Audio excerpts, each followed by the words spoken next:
in Jerusalem. And my colleague Amrit Pal, who continues to report from Jerusalem, joins us live. Taking a cue from your report, Amrit, that the spillover of this so-called war into other state and non-state actors.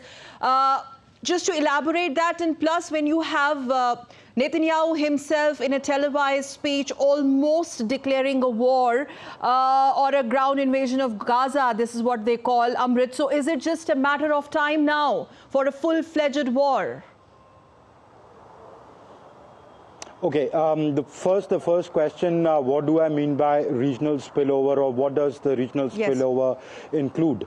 The threat of which looms large and which has got the world leaders concerned, and that's why you see so much of diplomacy from Joe Biden to the German Chancellor to Rishi Sunak to the others who came in, Netherlands Prime Minister, Australian Chancellor, etc.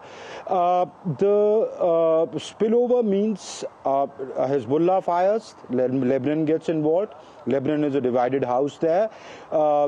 Syria could come in. You've seen Aleppo and Damascus being bombed by the Israeli Air Force. Yesterday, military bases of Syrian army attacked.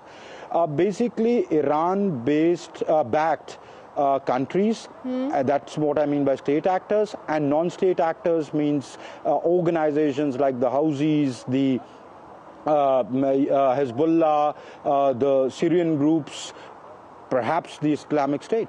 Okay. And now coming to your second question, Sakal, it's a question of not but when. Yes, it's a question of when.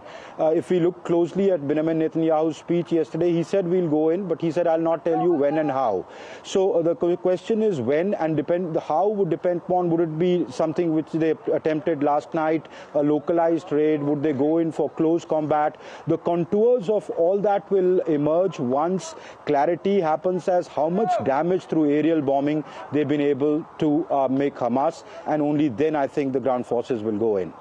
Okay, now a bit more on this humongous humanitarian crisis that the world is watching. UN has said that the Gaza is running out of fuel. There are reports certain hospitals have stopped their services completely. What more can you fill us with the information that is trickling in from where you're reporting on the humanitarian crises and with the so-called intervention of UN? Hospitals, Sakal, have been closed. Yeah, that's what I said. 12 out of 35 hospitals in the Gaza Strip have been closed. 290 educational institutions have been, bombed out, destroyed, etc. The situation is really bad there. Public infrastructure, as the UN says, if we don't get fuel, we'll not be able to operate.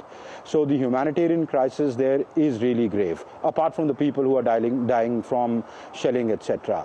And as far as, what was the last part of your question, Sakal? Elaborate on the humanitarian crisis also, and especially the kind of noises that the UN is making. It seems that all that is falling onto deaf ears. The UN is appealing both sides to calm down, to see the plight of the Palestinian people who are stuck in Gaza, basically the civilians.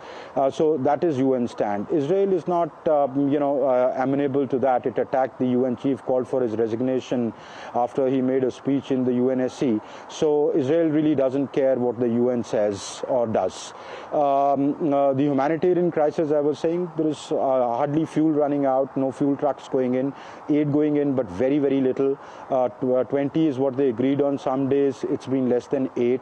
The UN says 200 per day is the requirement. So without say desalination plants running on fuel, they wouldn't have drinking water. They are at the end of the verge of collapse, really. So it's that bad, Sakal. Yes, yes. Amrit, as of now, many thanks for joining us live from Jerusalem. You and your camera team, please do take good care of yourself. Thank you.